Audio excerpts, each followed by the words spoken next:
কী করে সাইকেলের পিছনের চাকার টায়ার পাল্টানো হয় আপনাদের মাঝে আমি দেখাবো। এটা হলো পুরান টায়ার,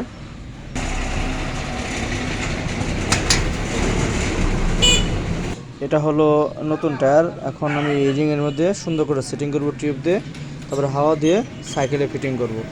তবে ভাই বন্ধুরা, যে ভালো লাগে তো বেশি করে লাইক দিবেন।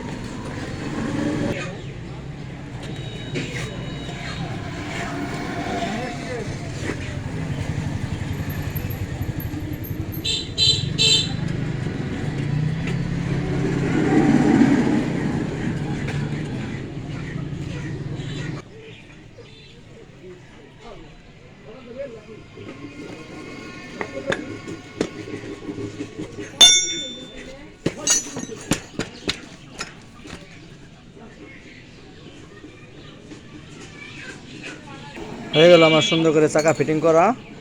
আমি সাইকেলের চাকাটা লাগিয়ে ফেলেছি রিংয়ের মধ্যে, নতুন টায়ার। এখন আমি সাইকেলে ফিটিং করব। বাই বন্ধুরা, সবাই ভালো থাকবেন।